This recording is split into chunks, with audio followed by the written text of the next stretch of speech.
Hello everyone, welcome to concept clarity and tricks. आज हम discuss करने वाले हैं part 2 of the Indian constitution, that is citizenship, जिसमें हम बात करेंगे आर्टिकल 5 से आर्टिकल 11 के बारे में, जो कि आपके सामने मेंशन्ड है। हम इसमें एक एक टर्म को बिल्कुल बारीकी से और बिल्कुल डिटेल में जानने की और समझने की कोशिश करेंगे, एक एक आर्टिकल को। ठीक है, पॉइंट क्लियर? तो ध्यान से देखना है, ध्यान से समझना है, बहुत इंपॉर्टेंट वीडियो है। चलिए शुरू करते हैं। सिटीजनशिप, देखो सिटीजनशिप पार्ट 2 है, मतलब एक तरीके से हम ये कह सकते हैं chapter number 2 of the Indian constitution. ठीक है, अब समझना इधर। पहले हम एक एक आर्टिकल को जब समझेंगे, आर्टिकल 5, आर्टिकल 6, 7, 8, 9, 10, 11 ये क्या कह रहे हैं, उससे पहले हमें बेसिक इंफॉर्मेशन पता होनी चाहिए, बेसिक नॉलेज होनी चाहिए, ताकि हम जो इसमें टर्म्स रिपीट होंगी, जो बार बार आने वाली हैं, अगर उनको हम जान जाएं और समझ जाएं तो हमारे लिए आर्टिकल्स पढ़ना बहुत आसान हो जाएगा। ठीक है, पॉइंट क्लियर? तो हम पहले यहां पे कुछ बेसिक डिस्कशन करते हैं और समझते हैं एक एक टर्म को, जो बार बार इसमें यूज होनी है, ताकि हम उसको जब यहां यूज करेंगे तो आर्टिकल्स हमारे लिए उतने ही आसान बन जाएंगे। ठीक है, पॉइंट क्लियर? तो चलो, सबसे पहला तो हमारे पास में एक दिमाग में क्वेश्चन आता है, ये जो सिटीजन है, सिटीजनशिप, इसका मतलब क्या है? हम इसको समझते हैं। तो हमारे पास में एक तरीके से 3 वर्ड है जो आपको समझने हैं। सिटीजन, दूसरा फॉरनर और तीसरा रिफ्यूजी। ठीक है, सिटीजनशिप का मतलब क्या है? सिटीजनशिप का मतलब होता है मेंबरशिप। एक तरीके से आप ये कह सकते हो मेंबरशिप। मतलब क्या है? देखो समझते हैं उस चीज को। जैसे आपने बहुत सारे टेलीग्राम ग्रुप ज्वाइन किए होंगे, आपने व्हाट्सएप ग्रुप ज्वाइन किया होगा, तो आप जिस ग्रुप में हो, ठीक है, तो एक तरीके से आप उस ग्रुप के मेंबर हुए। ऐसा ही होता है, टेलीग्राम पे हो तो आप उस टेलीग्राम के ग्रुप के मेंबर हो, वो एक तरीके से मेंबरशिप ही तो है। ठीक है, उसी तरीके से हमारे पास सिटीजनशिप, ये भी एक मेंबरशिप कार्ड है कि भाई मैं इस सोसाइटी का, किसी भी सोसाइटी में आपको रहना है तो उसके लिए आपको कोई मेंबरशिप लेनी पड़ेगी, कि आपके पास वो आइडेंटिटी होगा। आप कहीं भी जाओगे तो आप दिखाओगे कि देखिए मेरी आइडेंटिटी ये है, मैं इस सोसाइटी से बिलोंग करता हूं। ठीक है, तो सिटीजनशिप का मतलब होता है मेंबरशिप। मतलब क्या है और अच्छे से समझते हैं। जैसे मान लेते हैं 10 बच्चे हैं, दूसरे 10 बच्चे, एक क्लास है, कोई भी क्लासरूम है, उसमें 2 ग्रुप है, एक 10 बच्चों का ये है, दूसरे 10 बच्चों का ग्रुप ये है। ठीक है, अब इन 10 बच्चे हैं, इन्होंने अपना एक ग्रुप बना रखा है, उस ग्रुप का नाम है ग्रुप ए। ठीक है, व्हाट्सएप ग्रुप बना रखा है, इसमें ये बातें करते हैं, अपने चिट चैट करते हैं, अपने मैसेज करते हैं। वहीं दूसरी तरफ ये जो 10 बच्चे हैं, इन्होंने अपना ग्रुप बना रखा है ग्रुप बी। ठीक है, मतलब ये 10 बच्चे ग्रुप बी का पार्ट है। मतलब हम ये कह सकते हैं ये मेंबर हैं इस ग्रुप के। ग्रुप बी के मेंबर ये 10 बच्चे हैं और ग्रुप ए के मेंबर ये 10 बच्चे हैं। पॉइंट क्लियर है? अब मैं पूछूं कि इससे फायदा क्या है? अगर आपने ग्रुप ए ज्वाइन कर रखा है, उसमें क्या फायदा है, ग्रुप बी में क्या फायदा है? देखो मैं यहां पे बात करूं तो इनके पास में बहुत सारी छूट है। क्या? पहली चीज, क्या मैसेज आया है वो ये पढ़ सकते हैं, इस ग्रुप में क्या चिट चैट हो रही है वो देख सकते हैं, इसमें ये खुद से कुछ भी मैसेज टाइप कर सकते हैं, कुछ भी टाइप कर सकते हैं, लिख सकते हैं, बता सकते हैं कि भाई क्या कर रहे हो, क्या करना है, कैसे करना है, कोई भी जोक है, कोई भी मजाक की बातें हो रही है, या कोई भी कुछ भी शेयर करना है, कोई भी इंफॉर्मेशन शेयर करनी है, तो वो इस ग्रुप के लोग कर सकते हैं एक दूसरे के साथ में। क्या बी वाले ग्रुप वाले इसको देख सकते हैं? नहीं। क्यों? क्योंकि ये इसके मेंबर नहीं है, ये दूसरे ग्रुप के मेंबर है। तो मेंबर ये भी है, लेकिन ये किसी दूसरे ग्रुप के हैं। पॉइंट क्लियर है? ये किसी दूसरे ग्रुप के मेंबर हैं। पॉइंट समझ आया? पॉइंट समझ आया? तो इसी वजह से हम कहते हैं, एक वर्ड है सिटीजन, दूसरा वर्ड है फॉरनर। मतलब क्या है इसका? देखो जिसने ए ग्रुप ज्वाइन किया है, ये सिटीजन है इस ग्रुप के, ग्रुप ए के। बी ग्रुप है, इसमें 10 मेंबर है, ये ग्रुप है ग्रुप बी के, ये मेंबर है ग्रुप बी के। ठीक है, ए ग्रुप के लिए ये जो बी के लोग हैं, ए ग्रुप के लिए बी के लोग ये एक तरीके से फॉरेनर हुए, विदेशी है। भाई हम नहीं जानते आप 10 को कौन हो, हमें नहीं पता आपके बारे में। आप दूसरे ग्रुप के होगे, हमें नहीं पता। जैसे आपकी जो क्लास है जिसमें जो बच्चे बैठे हैं वो आपके लिए नोन है, आप उनके बारे में जानते हो कि हाँ ये बच्चे कैसे हैं। आपको दूसरी क्लास में कैसे बच्चे बैठे हैं वो आपके लिए अननोन है, वो क्या है, फॉरेनर है। ठीक है, तो सिटीजन का मतलब होता है किसी भी सोसाइटी की फुल मेंबरशिप होना। फुल मेंबरशिप है, ये सोसाइटी के मेंबर है, सोसाइटी की मेंबरशिप है इनके पास। ठीक है, फॉरेनर कौन है, तो इनके पास भी सोसाइटी की मेंबरशिप है, लेकिन ये किसी दूसरी सोसाइटी की, अदर देन दिस। जैसे हम इंडियंस की बात करते हैं, अगर हम बात करें तो हमारे इंडिया में एक सिटीजनशिप चलती है और वो क्या है, इंडियन। हम कोई भी मिलेगा तो क्या कहेगा, वी आर इंडियन। ठीक है, ऐसा नहीं है कि वो कहेगा हम अमेरिकन है, दूसरी सोसाइटी है अमेरिकन, वहां से कोई बंदा आ रहा है वो कहेगा मैं अमेरिकन हूं, मैं ब्रिटिशर हूं। ठीक है, तो दूसरी सोसाइटी अपने बंदों को अपनी आइडेंटिटी देगी, अपनी सोसाइटी जैसे हम इंडियंस है तो उनके लिए अपनी आइडेंटिटी है। Point clear. तो सिटीजन एक तरीके से आइडेंटिटी कार्ड है, गवर्नमेंट सपोर्ट करती है, गवर्नमेंट एक तरीके से आइडेंटिटी देती है कि कौन सिटीजन होगा कौन नहीं होगा। तो फॉरेनर वो भी किसी सोसाइटी के मेंबर हैं लेकिन दूसरी सोसाइटी के, हमारी सोसाइटी को छोड़ के बाकी किसी दूसरी सोसाइटी के मेंबर हो सकते हैं, वो फॉरेनर है।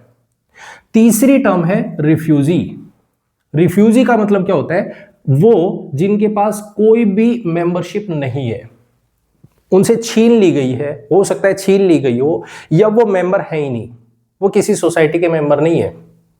इनके पीछे बोला जाए कि यहां देखिए, क्योंकि ये क्या है, इनको सपोर्ट मिला हुआ है, इनके पास में गवर्नमेंट का सपोर्ट है, फॉरेनर्स के पास में, सिटीजन्स के पास में, दोनों के पास में सपोर्ट है गवर्नमेंट का, क्योंकि इन्होंने लीगली एक तरीके से हम ये कहें तो मेंबरशिप ले रखी है। Point clear. तो इनको सपोर्ट है, गवर्नमेंट हर सिचुएशन में इनकी हेल्प करेगी। लेकिन रिफ्यूजी ये वो लोग हैं जिनको सपोर्ट नहीं कर रहा। जैसे आपके सामने एक एग्जांपल लेते हैं, मान लेते हैं कोई भी एक ग्रुप है, उसमें 10 लोग हैं, 10 लोग। ठीक है, अब इसमें ये 10 लोग आपस में बातें कर रहे हैं।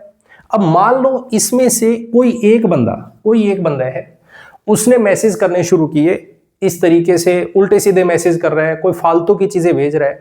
मना किया उसको कि भाई देख, अपने आप पे थोड़ा सा कंट्रोल रख, ऐसे मैसेज मत कीजिए, यहाँ पे हर तरीके के बच्चे हैं तो आप ऐसे मैसेज ना करें, किसी भी तरीके की आप फालतू की एक्टिविटी ना करें। मना कर रहे हैं लेकिन उसके बाद भी नहीं मान रहा, तो फिर इसको क्या किया, एग्जिट कर दिया कि हटाओ, इसको बाहर निकालिए। अब इसका इस ग्रुप से कोई लेना देना नहीं है, एक्सेप्ट नहीं कर रहा है कोई भी इसको। तो ये क्या है, एक तरीके से रिफ्यूजी क्या है, जिसको कोई भी आइडेंटिटी नहीं है, जिसके पास किसी भी सोसाइटी की मेंबरशिप नहीं है। पॉइंट क्लियर हो गया। तो ये 3 टर्म्स आपको याद रखनी है, पहली सिटीजन, दूसरा फॉरेनर और तीसरा रिफ्यूजी। क्लियर हो गए तीनों टर्म्स क्या है, कैसे हैं। पॉइंट क्लियर, ठीक है। अब दूसरी टर्म को समझने चलते हैं जो हमारे बार बार आर्टिकल्स में यूज होंगी, ध्यान से समझना। अब देखिए, सेकेंड टर्म है, हमने पीछे पढ़ा, एक टर्म पढ़ी शैल और एक टर्म पढ़ी मे बी, जिसका मतलब क्या था, जिसका मतलब था कंपल्सरी और ऑप्शनल, यही था। देखो अब समझो इस चीज को, एक टर्म थी जिसको हमने पढ़ा शैल और दूसरी टर्म थी मे बी। शैल का मतलब है कंपल्सरी, आपको ये करना ही पड़ेगा, कंपल्सरी है। मे बी का मतलब है ईदर और नॉट, आप कर भी सकते हो नहीं भी कर सकते। ठीक है, ये या ये ऐसा है, अगर आपको अच्छा लगे तो कर लो, ऑप्शनल है।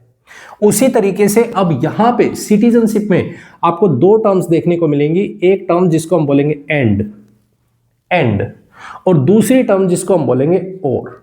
बार बार रिपीट होंगी, बार बार। इनका मीनिंग समझना है, एंड का मतलब क्या है और का मतलब क्या है। ठीक है, जैसे मान लेते हैं हमारे पास में कोई भी, आप कहीं भी खाना खाने जा रहे हो, आपके सामने दो मिठाई रख दी जाए, एक ए एक बी, मान लो एक रसगुल्ला रख दिया आपके सामने, एक गुलाब जामुन रख दिया, ठीक है। तो आपको बोला जाएगा कि भाई खाइए, खाना खाइए। तो अब आपके पास में दो ऑप्शन दिए जाएंगे, या तो आप दोनों मिठाई खाओगे, खानी पड़ेंगी। देखो जी, आप बैठे हो तो आपको सारी चीजें खानी पड़ेंगी, एक भी चीज छूटनी नहीं चाहिए, पूरी की पूरी खा के जाओगे।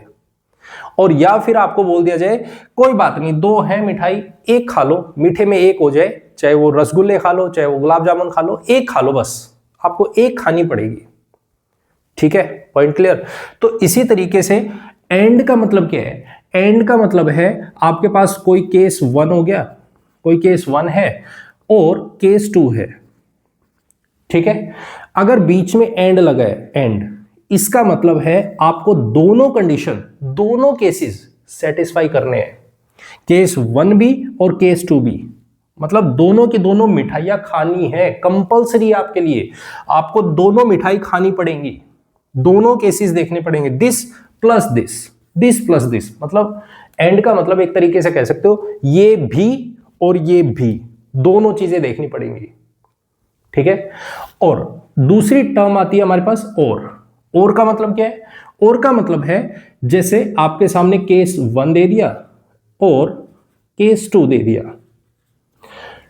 अगर यदि आपको इस तरीके से लिखा है तो आपको क्या करना है? आपको देखना है या तो केस 1 या फिर केस 2, एक होना चाहिए, कोई भी एक, ठीक है। और का मतलब है कोई भी एक, कोई भी एक, चाहे तो ये चाहे ये। एंड का मतलब होगा ये भी और ये भी, दोनों के दोनों होने चाहिए। Point clear? पॉइंट क्लियर है। ये दोनों टर्म्स आपके पास बार बार रिपीट होंगी, बार बार, इनको बहुत ध्यान से देखने हैं, ठीक है। पॉइंट क्लियर है। अब बात करते हैं नेक्स्ट कि हमें किसी भी सोसाइटी की मेंबरशिप जब लेनी होगी तो उसके लिए हमें दो टर्म्स देखनी होती है, और वो क्या है? देखो,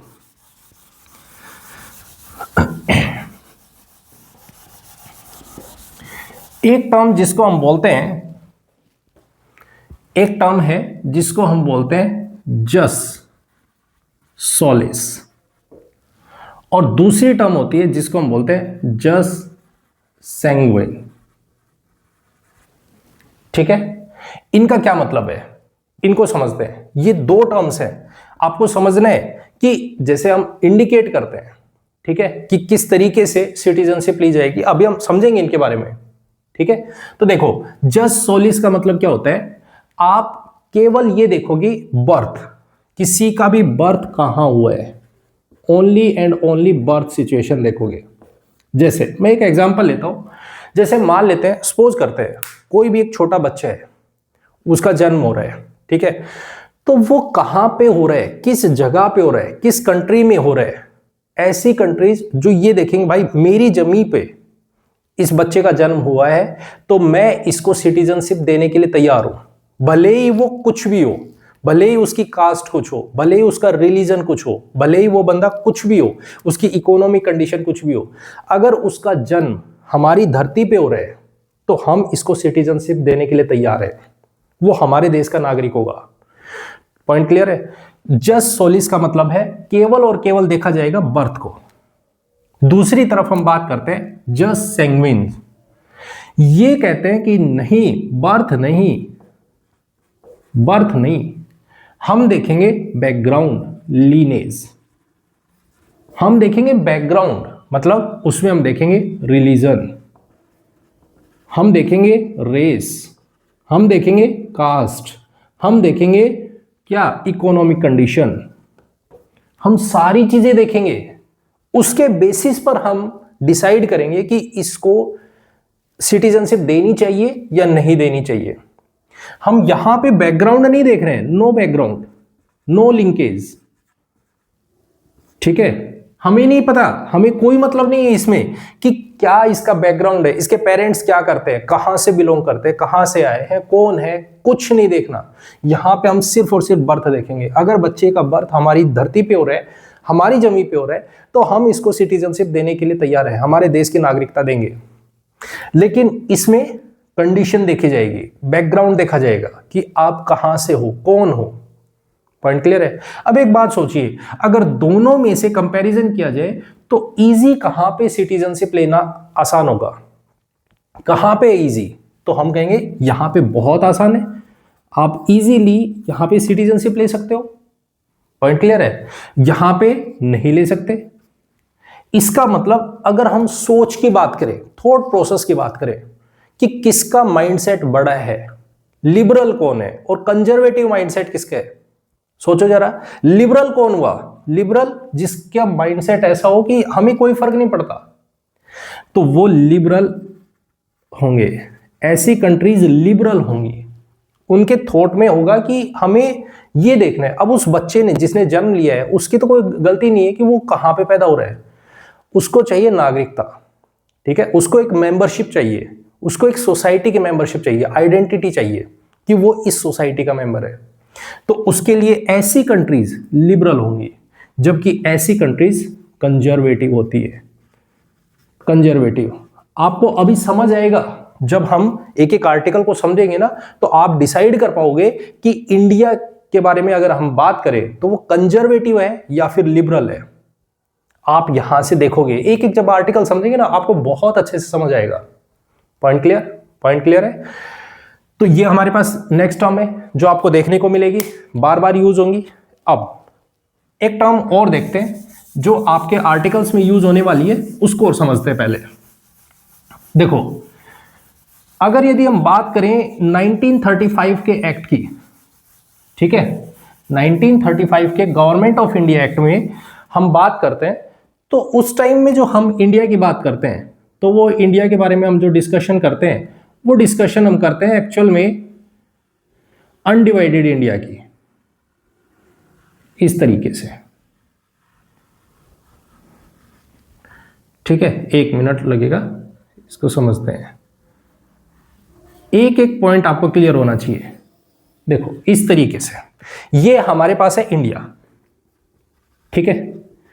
ये इंडिया बन के आया, कब आया? 1947 में। और कब?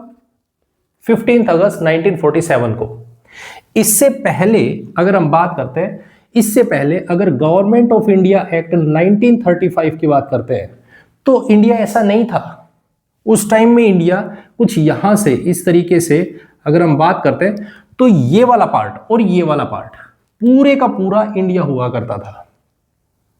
उस टाइम में ऐसा नहीं था कि इंडिया सिर्फ और सिर्फ ये है, नहीं, ये इंडिया तब पाकिस्तान वाला पार्ट, इंडिया वाला पार्ट और ये बांग्लादेश वाला पार्ट, ये पूरे का पूरा इंडिया हुआ करता था गवर्नमेंट ऑफ इंडिया एक्ट 1935 में। ठीक है, इसको बोलते हैं अनडिवाइडेड इंडिया। क्या बोलते हैं इसको? Undivided India. ये बहुत ध्यान से समझना है और बहुत ध्यान से सुनना है, क्योंकि अनडिवाइडेड इंडिया का मतलब है हमारे पास में ऐसे आर्टिकल्स में डिस्कशन होगा जहां पे बोला जाएगा कि इंडिया का ही, जब गवर्नमेंट ऑफ इंडिया एक्ट में जिस इंडिया के बारे में बात हो रही है, तो ऐसे लोगों को किनको सिटीजनशिप दी जाएगी। ठीक है, तो ये अनडिवाइडेड इंडिया है, इंडिया, इंडिया, पाकिस्तान। ठीक है, तो ये पहले पूरे का पूरा एक ही पार्ट होता था। तो हमें देखने को मिलेगा कुछ लोग यहां से उठ के यहां आने की कोशिश करेंगे, कुछ लोग यहां से यहां जाने की कोशिश करेंगे। तो उनको सिटीजनशिप कैसे दी जाएगी, किस बेस पे दी जाएगी, वो हम यहां पे समझेंगे और जानेंगे। Point clear? तो अनडिवाइडेड इंडिया कहां है, कौन सा है, वो आपको ध्यान रखना है। गवर्नमेंट ऑफ इंडिया एक्ट में इंडिया, पाकिस्तान और बांग्लादेश वाला ये जो कंप्लीट टेरिटरी है, ये कंप्लीट इंडिया की टेरिटरी है। ठीक है, उस टाइम में हम इसकी बात करेंगे। और जब आफ्टर 1947 की बात करेंगे, तब हमारे पास सिर्फ और सिर्फ इस पार्ट के बारे में डिस्कशन होगा। ये जो इंडिया वाला पार्ट है, बस इसका ये पार्ट और ये पार्ट नहीं आएगा। ठीक है, पॉइंट क्लियर? पॉइंट क्लियर है? अब एक और चीज जानिएगा और समझिएगा, फिर हम एक एक आर्टिकल के ऊपर आते हैं और उनको समझेंगे। ठीक है, देखो, जब हमारा कॉन्स्टिट्यूशन बना, कमेंसमेंट ऑफ कॉन्स्टिट्यूशन, जब हम बात करते हैं कमेंसमेंट ऑफ कॉन्स्टिट्यूशन की, तो वो होता है हमारे पास 26 जनवरी 1950 को। ठीक है, देखो अब समझो एक चीज को, ये एक डेट है, दैट इज 26 जनवरी 1950। ठीक है, जब हमारा कॉन्स्टिट्यूशन बन रहा है, ये डेट कमेंसमेंट ऑफ कॉन्स्टिट्यूशन है, कमेंसमेंट ऑफ कॉन्स्टिट्यूशन। ठीक है, ठीक है। अब देखो ध्यान से सुनना और समझना इस बात को। ये डेट है, इस डेट पर बोला गया कि यहां तक, यहां पर किसको किसको इंडिया की सिटीजनशिप दी जाएगी, हम उन सब चीजों को, उन सब पॉइंट्स को, इस डेट तक किसको सिटीजनशिप दी जाएगी, ये सब पॉइंट्स हम मेंशन कर रहे हैं आर्टिकल्स में, आर्टिकल्स में, इन सब पॉइंट्स को। अब ध्यान से सुनना और समझना, बहुत इंपॉर्टेंट पॉइंट बताने जा रहा हूं। पूरे का पूरा कंक्लूजन अगर यदि आप यहां से समझोगे तो आपको यही नजर आएगा। 26 जनवरी 1950 के दिन हम हमारे कॉन्स्टिट्यूशन को कमेंसमेंट कर रहे हैं। इस डेट तक कौन सिटीजन होगा इंडिया का, वो हम मेंशन कर रहे हैं आर्टिकल 5, आर्टिकल 6, आर्टिकल 7, 8, 9, 10, 11, ये वाले पार्ट में। ठीक है, इसके बाद 26 जनवरी 1950 के बाद इंडिया का सिटीजन कौन होगा, यहां पे कौन होगा, ये हम डिसाइड नहीं कर रहे हैं। यहां पे इसके बाद में अगर किसी को सिटीजनशिप चाहिए तो उसके लिए, क्योंकि अलग अलग कंडीशंस होंगी, उसके बाद कौन भारत का नागरिक बनेगा, उसके लिए आपको अलग से लॉ लाना पड़ेगा कॉन्स्टिट्यूशन में। आप कॉन्स्टिट्यूशन का पार्ट तो बता दिया हमने कि कौन होगा, 1950 तक कौन होगा, लेकिन आगे कंडीशंस क्या होंगी, कैसे इंडिया को, लोगों को सिटीजनशिप चाहिएगी, उसके लिए आपको कोई एक्ट लाना पड़ेगा। उसके बेसिस पे ही आप सिटीजनशिप डिसाइड करोगे, सिटीजन बनाओगे किसी को। उसके लिए हमें देखने को मिलता है सिटीजनशिप एक्ट, दैट इज 1955। इसके बाद 26 जनवरी 1950 के बाद में जो भी सिटीजनशिप लेनी होगी वो इस एक्ट के थ्रू आती है। पॉइंट क्लियर है? जैसे हम हमारी बात करते हैं, हम 1950 से पहले के बर्थ के नहीं है, हम हैं 1990s में, ठीक है, 2000 में, जिसको हम जेन जी बोल रहे हैं। ठीक है, तो इनको कैसे नागरिकता मिलेगी, वो डिसीजन कॉन्स्टिट्यूशन नहीं ले रहे हैं, वो डिसीजन कौन ले रहे हैं, सिटीजनशिप एक्ट 1955 ये ले रहे हैं। इस आर्टिकल, इस एक्ट से हमें डिसाइड किया जा रहा है कि आप नागरिक होगे या नहीं होगे। ठीक है, इसका मतलब एक बात देखिएगा, कॉन्स्टिट्यूशन को सप्लीमेंट कर रहा है लॉ, लेजिस्लेशन कौन डिसाइड कर रहा है, ये लॉ बनाने वाला कौन है, ये लॉ डिसाइड करने वाला है पार्लियामेंट। और पार्लियामेंट क्या है, लेजिस्लेचर। तो यहां से देखिएगा और समझिएगा, ये लॉ कॉन्स्टिट्यूशन को पावर प्रोवाइड करेगा, तो इसको बोलते हैं हम legislation supplementing the constitution. Parliament decide करेगा, स्टेट गवर्नमेंट डिसाइड नहीं करेगी। इसका मतलब parliamentary supremacy, strong power, strong power, एक तरीके से हम ये कह सकते हैं सेंटर, पार्लियामेंट्री सुप्रीमेसी नहीं, सेंटर के पास स्ट्रॉन्ग पावर है। ठीक है, फेडरलिज्म विद स्ट्रॉन्ग सेंटर, ये सब पॉइंट यहां से आपको कंक्लूड करने, एक एक छोटे छोटे पॉइंट्स को आपको कंक्लूजन की फॉर्म में निकालने हैं। Point clear? पॉइंट क्लियर है? तो ये पॉइंट्स आपको ध्यान रखने, इसी के बेसिस पे एक एक आर्टिकल को अब हम समझना शुरू करते हैं और देखना शुरू करेंगे। पॉइंट क्लियर हो गया? पॉइंट क्लियर हो गया? आई होप आपको एक एक पॉइंट अच्छे से समझ आ गया कि हम किस पार्ट के बारे में डिस्कशन करेंगे। ये जो आर्टिकल्स हम डिसाइड कर रहे हैं, ये जो डिस्कशन कर रहे हैं, ये आर्टिकल्स है 26 जनवरी 1950 से पहले के। ठीक है, वहां तक किसको सिटीजनशिप दी जाएगी, ये आर्टिकल्स उसी के बारे में डिफाइन करेंगे। पॉइंट क्लियर है? पॉइंट क्लियर है? तो चलो शुरू करते हैं। सबसे पहला आर्टिकल, आर्टिकल 5, इसको पढ़ना शुरू करते हैं और समझते हैं। अब देखना, आपको बहुत आसान चीजें लगेंगी। सबसे पहला वर्ड लिखा है citizenship at the commencement of the constitution. कौन सी डेट है? 26 जनवरी 1950। ये हमारे कॉन्स्टिट्यूशन की कमेंसमेंट डेट है। इस डेट पे कौन इंडिया का नागरिक होगा, कौन इंडिया का सिटीजन होगा, हम यहां पे डिसाइड करते हैं आर्टिकल 5 में। बोले ठीक है, बताओ कौन होगा। तो यहां पे कुछ पॉइंट्स डाले गए और उसमें बताया गया कि देखो, क्योंकि अभी तक हमें देखने को मिलता है इंडिया इंडिपेंडेंट हुआ तो उसके बाद में 2 कंट्रीज बन गए, इंडिया बन गया, पाकिस्तान बन गया, ठीक है। तो यहां पे बोला कि इस डेट को इंडिया का नागरिक कौन होगा वो सुनो। तो पहला पॉइंट बोला क्या, अब ध्यान से सुनना और समझना। सबसे पहली चीज तो घर होना चाहिए। कहां पे? इंडिया में घर होना चाहिए। जो इंडिया का नागरिक होगा, जिसको भी इंडिया का नागरिक बनना है, तो उसके लिए इंडिया में उसका घर होना बहुत जरूरी है। पहला पॉइंट। बोले ठीक है, घर होगा। दूसरा, पहला पॉइंट ध्यान से सुनना और समझना। अब एक एक वर्ड समझना जो अभी समझे हमने। अब एंड, एंड का मतलब ये कंडीशन तो होगी, प्लस अब यहां पे भी जो भी लिखा जाएगा उसको देखते हैं और उसको समझते हैं। एंड लिखा है अब, ठीक है। एंड, उसका बर्थ, ही लेते, ही और सी इस तरीके से लिखते हैं। ही जिसका बर्थ, यहां पे बात आएगी बर्थ से रिलेटेड, ठीक है। उसका बर्थ होना चाहिए या फिर और उसके पेरेंट्स, हिज पेरेंट्स। अब पेरेंट्स में कोई सा भी हो सकता है, इधर फादर और इधर मदर, ठीक है। Point clear? या तो वो जिसको सिटीजनशिप चाहिए, जिसको नागरिकता चाहिए, उसका जन्म, या फिर उसके पेरेंट्स का जन्म।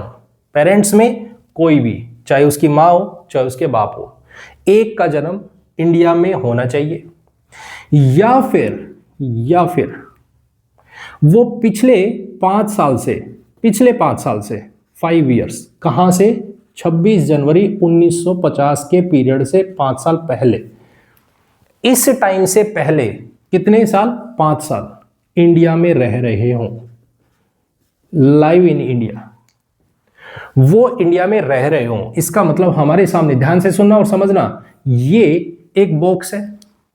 एक कंडीशन तो ये है जो सेटिस्फाइड होनी चाहिए, मस्ट है, ये मस्ट है, होनी चाहिए, ये मस्ट है।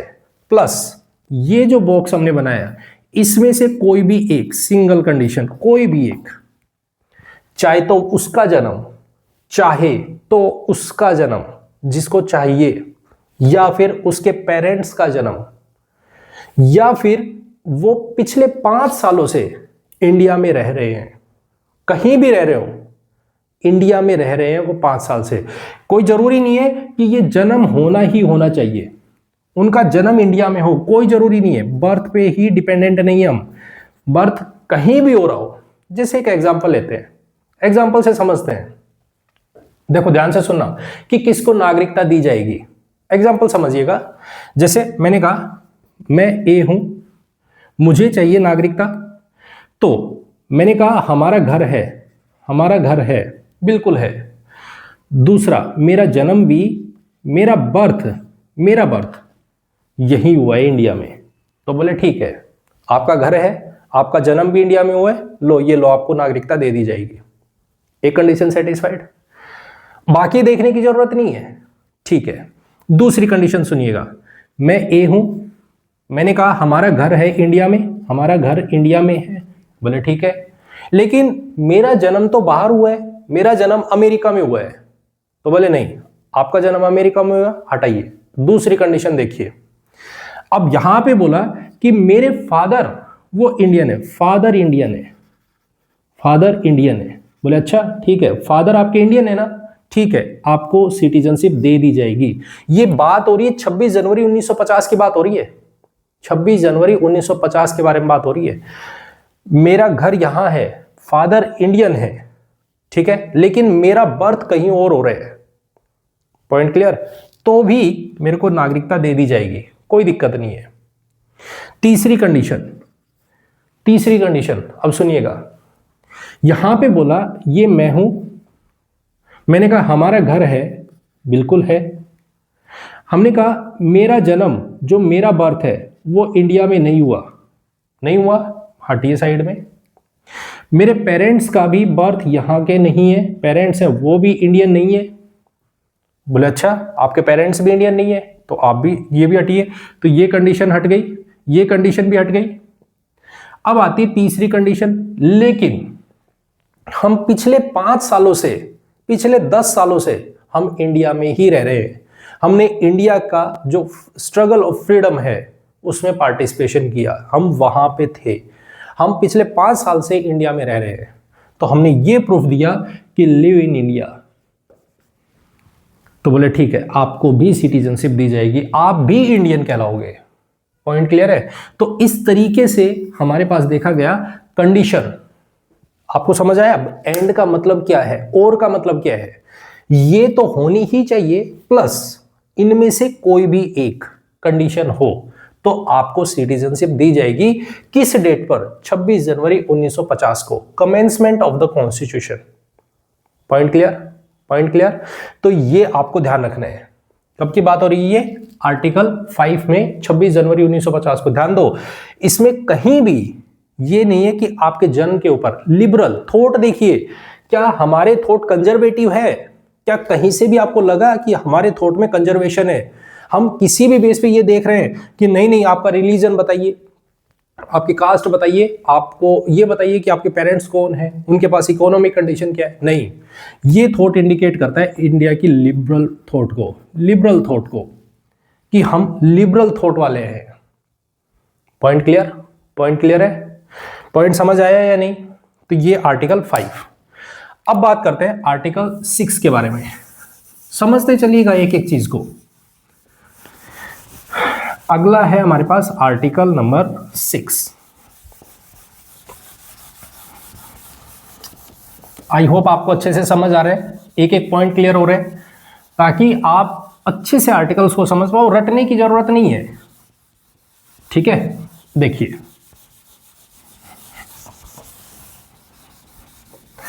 आर्टिकल 6, आर्टिकल 6 ये क्या कह रहा है, इसको समझते हैं अब।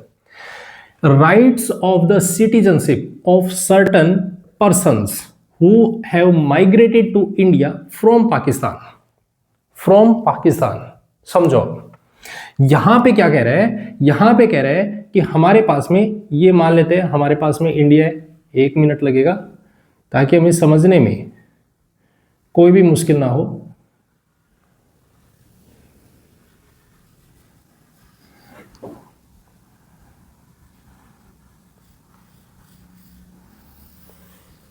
देखिए, अब ध्यान से सुनना और समझना। आर्टिकल 6 क्या कह रहा है? आर्टिकल 6 कह रहा है कि जब हमारा कॉन्स्टिट्यूशन बना तो गवर्नमेंट ऑफ इंडिया एक्ट 1935, इसको देखते हैं। इसके बेसिस पे हम डिसाइड करेंगे कि कौन इंडिया की टेरिटरी में था या नहीं था, क्योंकि इस टाइम पे जब गवर्नमेंट ऑफ इंडिया एक्ट था 1935, उस टाइम पे ये खुद हमारे ही पार्ट थी, हमारी ही टेरिटरी है, इंडिया में ही पार्ट है, कंप्लीट इंडिया का ही पार्ट है। ठीक है, ये कंप्लीट इंडिया है। अब जैसे ही हम इंडिपेंडेंट हुए तो 2 कंट्रीज बन गई, एक पाकिस्तान बन गया, एक इंडिया बन गया। ठीक है, अब कुछ लोग यहां पे ऑलरेडी हैं, यहां पे बैठे हैं, जो इस जगह पर बैठे हैं, वो तो ठीक है, उनका कोई इश्यू नहीं है, वो बैठे हैं। लेकिन कुछ लोग यहां भी तो बैठे हैं, कुछ लोग यहां भी बैठे हैं। अब हमने कहा कि भाई सुनो, इंडिया अलग हो रहा है, पाकिस्तान अलग हो रहा है। अब ध्यान से सुनो, जिसको भी इंडियन बनना है, जिसको भी लगता है कि वो इंडिया का पार्ट है, वो इंडिया में आना चाहता है, तो वो आ जाओ इंडिया में। ठीक है, पॉइंट क्लियर? जिसको भी लगता है कि वो इंडियन होना चाहता है, इंडिया का पार्ट बनना चाहता है, या इंडिया की सिटीजनशिप लेना चाहता है, तो वो इंडिया में आ जाओ। तो अब कुछ लोग ऐसे होंगे जो यहां से उठ के यहां आने की कोशिश करेंगे, कहेंगे भाई हमें तो नहीं रहना, हम तो पाकिस्तानी नहीं बनना चाहते, हम तो इंडियन बनना चाहते हैं। तो वो लोग यहां से उठ के यहां आने की कोशिश करेंगे। पॉइंट क्लियर है? पॉइंट समझ आ रहा है? ये उसी तरीके का है जैसे, अगर मान लो सपोज करो, मैं आपके सामने एक छोटा सा एग्जांपल ले दूं कि कोई कोचिंग वाला है। ठीक है, आप जैसे यूट्यूब पे आप वीडियोस देखते हो, आज किसी की देखी, आपको 2 बातें अच्छी लगी, आप तुरंत शिफ्ट कर गए, नहीं नहीं मेरे को ये चीज बेकार लगी, ये चीज अच्छी लग रही है, अब उसको देखते हैं, उसमें अच्छी बातें बताइए। फिर कल को तीसरी बात अच्छी लगी, फिर उसमें चले गए। ये यहां पे ऐसा ही पाकिस्तान बड़े बड़े वादे कर रहा है, मैं ये दे दूंगा, मैं ये दे दूंगा, लेकिन लोगों को क्या लग रहा है, हमें यहां पे नहीं रहना, हमें इंडिया में जाना है, हमें इंडिया में रहना है। तो ये लोग यहां से उठ के यहां आएंगे। अगर यदि ऐसा है तो ये आर्टिकल 6 कहता है कि जो अनडिवाइडेड इंडिया में पहले था, अनडिवाइडेड इंडिया था, वहां से अब कोई भी, क्योंकि ये पहले इंडिया की पार्ट है, इंडिया ही है कंप्लीट, तो यहां से लोग उठ के यहां आने की कोशिश कर रहे हैं। तो ऐसे लोगों को किसको सिटीजनशिप दी जाएगी? Point clear? तो उसके लिए यहां पे कंडीशन बोली गई। कंडीशन क्या? पहली कंडीशन दी गई बर्थ को लेके। बर्थ, बोले बर्थ में क्या? देखो, या तो वो जिसको सिटीजनशिप चाहिए, या तो वो, या फिर और। मीनिंग समझिएगा, और का मतलब समझिएगा, और का मतलब क्या है? या तो ये या फिर नीचे वाली कोई कंडीशन। उसके पेरेंट्स, अब पेरेंट्स में कौन? उसके फादर आएंगे, उसकी मदर आएंगी, या फिर ग्रैंड पेरेंट्स। अब ये कौन होंगे? तो इसमें 4 लोग आएंगे, और वो 4 लोग कौन से? दादा, ग्रैंड पेरेंट, जिसमें अब बात करते हैं दादाजी की, दादाजी, दादी, नाना और नानी। ये 4, मतलब या तो वो खुद, या उसके पेरेंट्स में, या फिर उनके ग्रैंड पेरेंट्स में से कोई भी एक, किसी का भी अगर बर्थ इंडिया में हो रहा है, किसी का भी बर्थ इंडिया में हो रहा है, तो उसको, और वो इंडिया कौन सा है? अनडिवाइडेड इंडिया है, अनडिवाइडेड पार्टी है।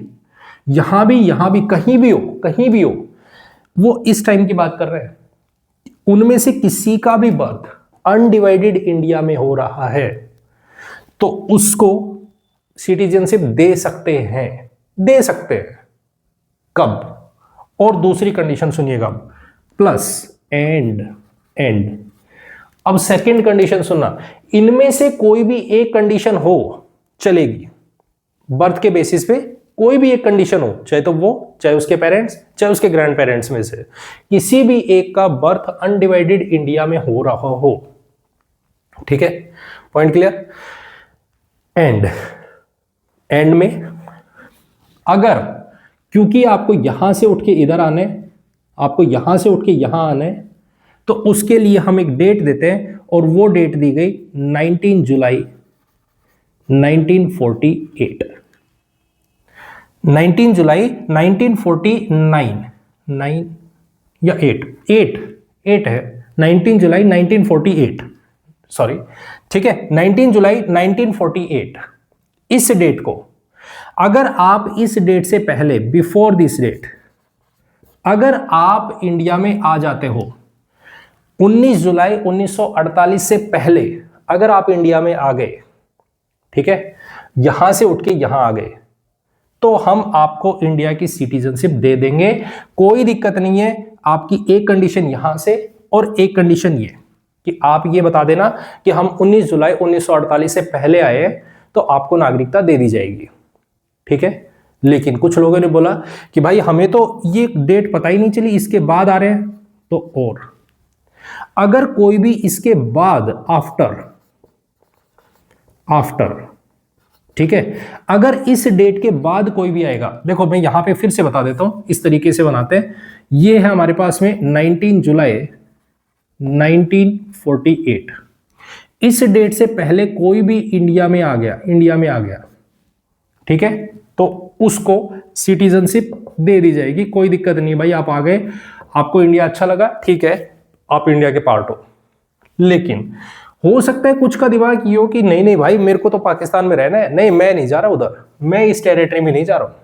अब ये डेट निकल गई, अब इस डेट के बाद अगर कोई फिर से ये कहे कि नहीं यार मुझे यहां अच्छा नहीं लग रहा, ये तो बहुत बेकार है, यहां नहीं रहना मुझे यहां से निकलना है। तो अगर ऐसी सिचुएशन बनती है और आप इस डेट के बाद आते हो, तो फिर आपको पहले 6 महीने इंडिया में रुकना पड़ेगा, पहले स्टे करना पड़ेगा, देखना पड़ेगा। फिर उसके लिए आपको एप्लीकेशन फॉर्म भरना पड़ेगा कि मैं इंडिया की सिटीजनशिप चाहता हूं, मुझे इंडिया की नागरिकता दे दो। फिर ये उसके बाद में एप्लीकेशन अप्रूवल होएगा, उसके बाद आपको सिटीजनशिप मिलेगी। पॉइंट क्लियर है? Point clear? तो ये पॉइंट आपको ध्यान रखना है। 19 जुलाई 1948, इससे पहले कोई आ गया तो आपको दे दी जाएगी नागरिकता, इसके बाद आता है तो उसके लिए फिर आपको एप्लीकेशन फॉर्म फिल करना पड़ेगा और रजिस्ट्रेशन करवाना पड़ेगा एंड सो ऑन। 6 महीने पहले रुकना पड़ेगा, उसके बाद आपको सिटीजनशिप दी जाएगी। पॉइंट क्लियर है? तो ये article number 6 clear? Point clear हो गया? ठीक है, अब बात करते हैं आर्टिकल 7 की। चलो देखते हैं, इसको भी समझते हैं। आर्टिकल 7 भी यही कहते हैं, किसके बारे में? अनडिवाइडेड इंडिया के बारे में बात करेगा। इसको देखते हैं। देखो ये क्या कह रहा है आर्टिकल 7, उस चीज को देखते हैं। ये इंडिया है पूरा, जो कि अनडिवाइडेड इंडिया है, ठीक है। अब देखो आर्टिकल 7, इनको समझिएगा क्या बोला है। Rights of citizenship of certain migrants, word समझिएगा, माइग्रेंट्स। माइग्रेंट्स मतलब क्या है? मतलब ये है, ये हमारा इंडिया है, ये पाकिस्तान है। 1947 से पहले हम क्या थे? अनडिवाइडेड इंडिया का पार्ट थे। तो लोग यहां पे भी और यहां पे भी सबके सब क्या कहला रहे हैं? इंडियंस ही है। लेकिन क्योंकि अब हम अलग हो रहे हैं, अब 1947 को हम आजाद हो रहे हैं, तो हमने कहा कि भाई सुनो, हम अब से हम इंडिया का पार्ट अलग बना रहे हैं और पाकिस्तान का पार्ट अलग बन रहा है। अब 2 कंट्री बन रही है। ये पूरा का पूरा जो अनडिवाइडेड इंडिया है, अब ये 2 टुकड़ों में टूट रहा है, एक पाकिस्तान, एक इंडिया। अब डिसाइड कर लो किसको इंडिया में रहना है और किसको पाकिस्तान में जाना है। हमने ये डेट दी, और वो डेट दी क्या? 1 मार्च 1947। हमने ये डेट दे दी 1 मार्च 1947। इस डेट के टाइम पर, इस डेट से पहले कोई भी बंदा जो डिसाइड करना चाहे वो डिसाइड कर ले कि आपको इंडिया वाली टेरिटरी में रहना है या पाकिस्तान में रहना है। जैसे आप एक एग्जांपल समझिएगा, जैसे आप किसी भी कोचिंग इंस्टीट्यूट में जाते हो, तो वहां पे आप जाते हो तो आप कहोगे कि यार देखो 2-3 दिन मैं वहां रुक के देखूंगा, देखते हैं वहां पे कैसा माहौल है, कैसा रहेगा, अच्छा रहेगा, बुरा रहेगा, वहां रुक के देखूंगा, ठीक है। वहां पे एक बारी क्लास लेके देखते हैं, ठीक है। तो मन डाइवर्ट हो रहा है, कोई कह रहा है कि भाई देख इंडिया में रुक जा, कोई कह रहा है भाई पाकिस्तान में चला जा। तो अभी लोग कंफ्यूज्ड हैं कि मैं किस जगह पे जाऊं, इंडिया में रहूं या पाकिस्तान में जाऊं। तो ऐसी सिचुएशन में यहां पे एक डेट दी गई। उन्होंने कहा कि ये इंडिया वाला पार्ट है, जो इस जगह पे रह रहा है वो यहां पे रह रहा है, वो चॉइस है, यहां से जाना चाहे यहां चला जाए, और यहां पे रह रहे हैं उनके पास चॉइस है, यहां आना चाहे यहां आ जाए, ठीक है। अब क्या होगा, अब समझिएगा। उन्होंने एक डेट दी कि इस डेट से पहले मान लेते हैं लोगों ने सोचा होगा कि भाई एक काम करते हैं, पहले रुक के देखते हैं, कुछ टाइम हम पाकिस्तान में रुक के देखते हैं, कुछ टाइम हम इंडिया में रुक के देखते हैं। तो यहां पे डेट दी गई कि यहां से जो लोग यहां जा रहे हैं, ठीक है, पॉइंट क्लियर, चले जाओ, कोई बात नहीं, रुक के देखने, रुक के देख लो। लेकिन यहां से जाने के बाद जैसे ही आप इंडिया से चले जाओगे तो फिर आपकी सिटीजनशिप पे खतरा आ सकता है। तो उसके लिए आपको एक डेट दी जाती है, ये वाली। अगर आप इस डेट से पहले इंडिया में वापस आ जाते हो, पहले आ गए, तो ठीक है। इस डेट से पहले आप इंडिया में वापस आ गए तो ठीक है, आप यहां पे आ सकते हो, आपकी सिटीजनशिप कहीं नहीं जाएगी। लेकिन अगर आप इस डेट के बाद यहां से गया पाकिस्तान, इस डेट के बाद आप जैसे पाकिस्तान जाओगे तो आपकी जो इंडिया की सिटीजनशिप है वो खत्म हो जाएगी, खत्म, उसको हम खत्म कर देंगे। इस डेट के बाद अगर यदि आप ट्रायल क्लास लेना चाहोगे तो फिर आपको क्लास नहीं मिलेगी, आपको फीस पे करनी पड़ेगी। ठीक है, अगर आप इस डेट से पहले आप क्लास लेते हो तो कोई दिक्कत नहीं है, एक तरीके से आप ऐसा समझिएगा। तो यहां से लोग उठे, यहां जा रहे हैं, यहां से लोग उठे कि हमें पाकिस्तान अच्छा लग रहा है, हम यहां रहेंगे। अब वो पाकिस्तान तो चले गए, अब उन्होंने देखा यार ये तो बहुत बेकार एरिया है, यहां नहीं रुकना, हमें तो अब वापस जाना है, इसलिए बोला है माइग्रेंट्स यहां से निकले, फिर ये वापस इंडिया में भाग रहे हैं, नहीं नहीं भाई हमें यहां नहीं रुकना है, हमें तो इंडिया में ही जाना है, इंडिया का ही पार्ट बनना है। तो इस तरीके से हम बोल रहे हैं माइग्रेंट्स। ठीक है, तो इंडिया से निकले, पाकिस्तान में गए, और पाकिस्तान में जाने के बाद अगर यदि वो 1 मार्च 1947 से पहले अगर यदि ये वापस इंडिया आ जाते हैं तो इनको सिटीजनशिप में कोई दिक्कत नहीं होगी, ये बने रहेंगे।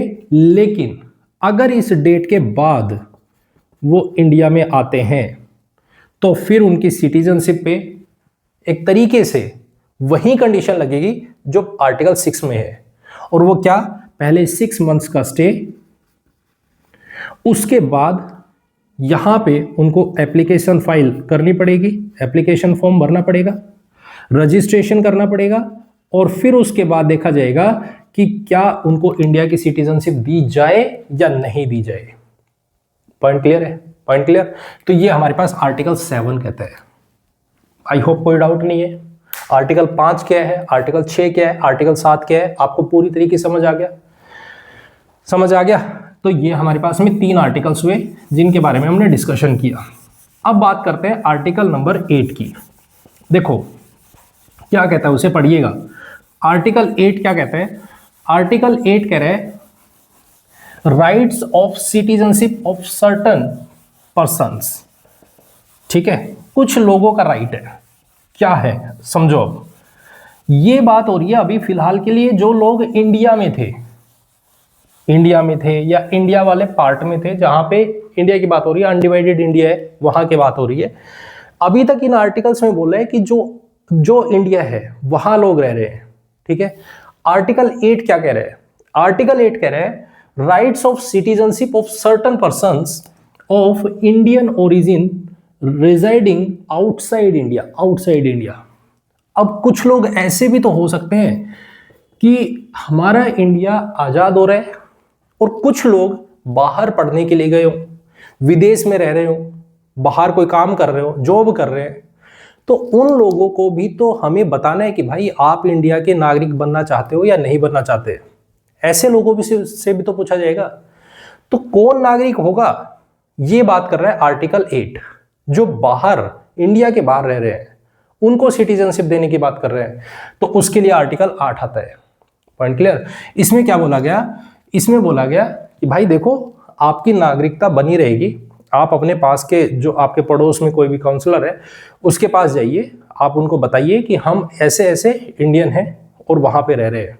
उसके लिए क्या होगा? उसके लिए कंडीशन ये है बर्थ। अब वो बर्थ किसका? आपका, या फिर आपके पेरेंट्स का, या फिर ग्रैंड पेरेंट्स का। आपका बर्थ होना चाहिए यहां पे, इंडिया की जमीन पे होना चाहिए, तो आपको इंडिया की सिटीजनशिप दी जाएगी। पॉइंट क्लियर है? Point clear?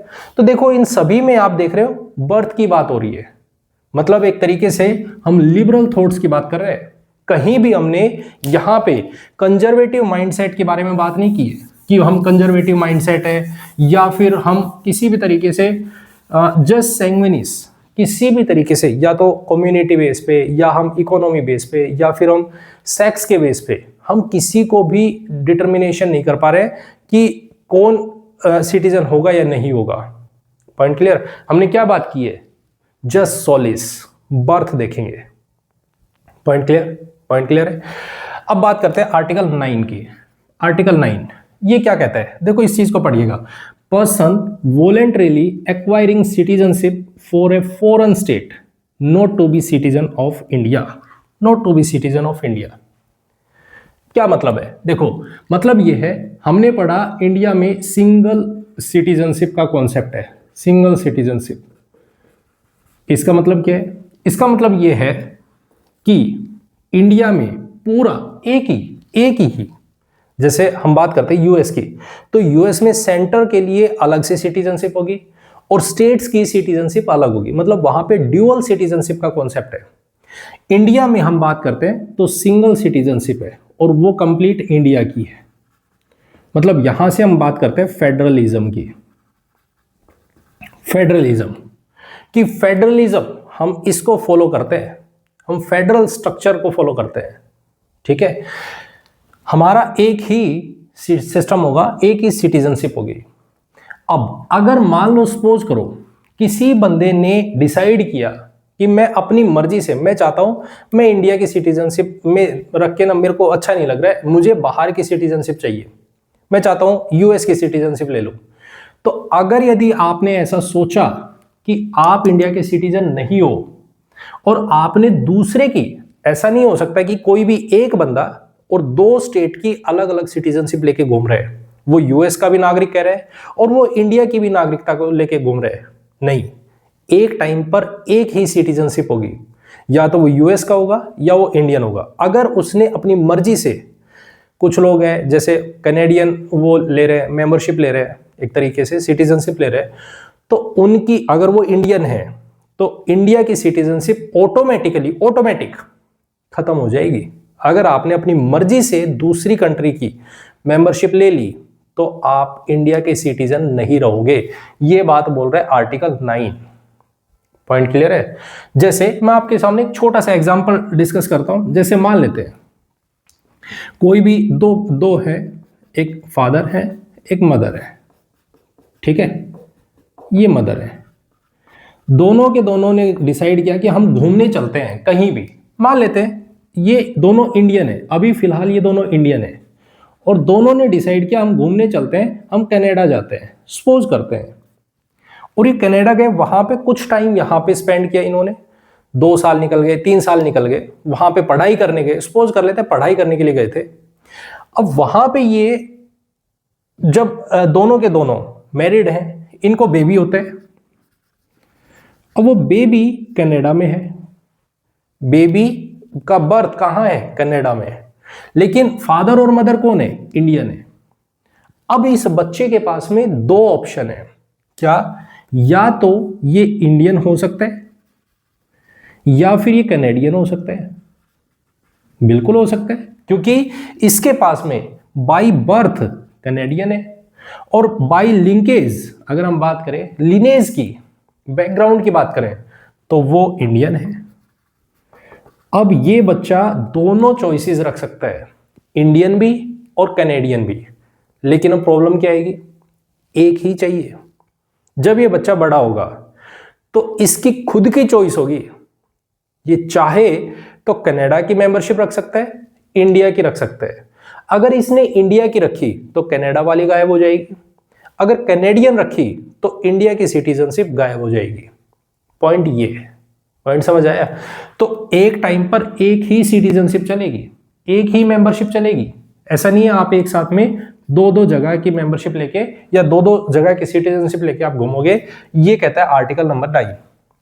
अगर आप वॉलेंटरीली एक्वायर करते हो किसी भी दूसरे स्टेट की सिटीजनशिप को तो आपकी इंडिया की सिटीजनशिप खत्म हो जाएगी। Point clear? आर्टिकल 9। अब बात करते हैं आर्टिकल 10 क्या कहता है, देखिए अब समझिएगा।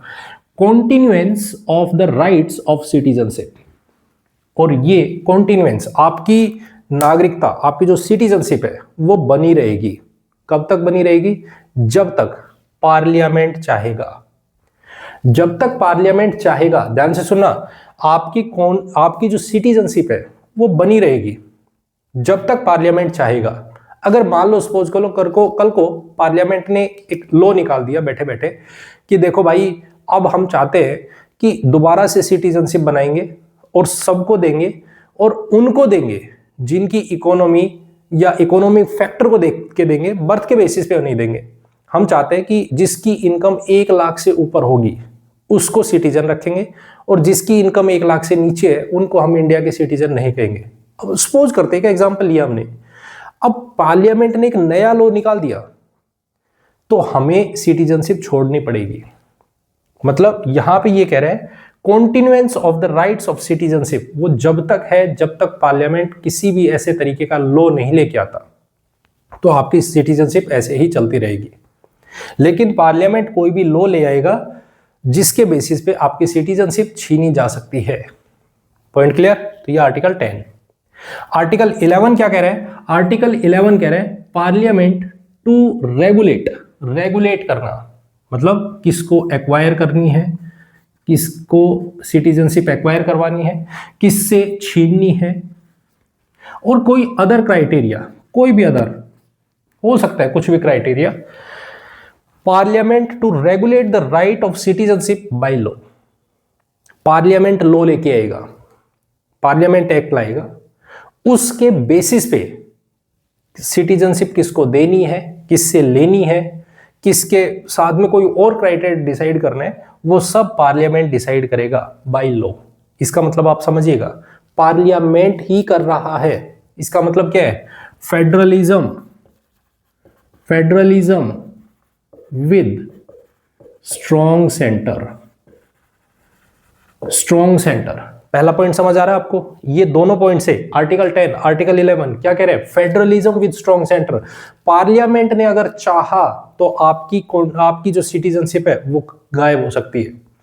पार्लियामेंट रेगुलेट करेगा सिटीजनशिप को। Federalism with strong centre. दूसरा पॉइंट, क्योंकि पार्लियामेंट लॉ लेके आएगी, वो डिसाइड करेगा, तो इसका मतलब लेजिस्लेशन सप्लीमेंटिंग द कॉन्स्टिट्यूशन।